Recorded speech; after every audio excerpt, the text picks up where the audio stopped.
మహబూబాబాద్ జిల్లా డోర్నకల్లో ఉద్రిక్త వాతావరణం నెలకొంది. కాంగ్రెస్ బీఆర్ఎస్లు తెలంగాణ అవతరణ దినోత్సవ కార్యక్రమాలు పోటాపోటీగా నిర్వహించారు. కాంగ్రెస్ వేడుకల కార్యక్రమం దగ్గర బీఆర్ఎస్ నాయకులు ర్యాలీతో దూసుకొచ్చారు. దీంతో బీఆర్ఎస్ కాంగ్రెస్ కార్యకర్తల మధ్య తీవ్ర తోపులాట జరిగింది. ఇరు పార్టీల శ్రేణులు పోటాపోటీగా నినాదాలు చేశారు. ఇరు పార్టీల కార్యకర్తలను పోలీసులు చెదరగొట్టారు.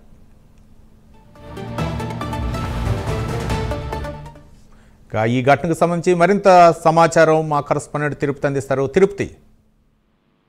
రవి, మహబూబాబాద్ జిల్లా డోర్నకల్లో ఉద్రిక్త వాతావరణం తలెత్తింది. పోటాపోటీగా కాంగ్రెస్ బీఆర్ఎస్ నేతలు తెలంగాణ అవతరణ దినోత్సవ వేడుకలు నిర్వహించారు. కాంగ్రెస్ వేడుకల కార్యక్రమం దగ్గరికి పెద్ద ఎత్తున బీఆర్ఎస్ నేతలు ర్యాలీగా దూసుకొచ్చినటువంటి పరిస్థితి కనబడుతుంది. ఈ నేపథ్యంలోనే ఉద్రిక్త వాతావరణం తలెత్తి బీఆర్ఎస్ కాంగ్రెస్ కార్యకర్తల మధ్య తీవ్ర తోపులాట జరిగింది. పోలీసులు ఇరు పార్టీల నేతలను చేరుకొట్టేటువంటి ప్రయత్నం చేసినప్పటికీ కూడా పోటాపోటీగా నినాదాలు చేసుకుంటూ ఎవరి నాయకత్వానికి ఎవరి ప్రభుత్వానికి సంబంధించి వారు నినాదాలు చేసుకున్నటువంటి పరిస్థితి కనబడుతుంది.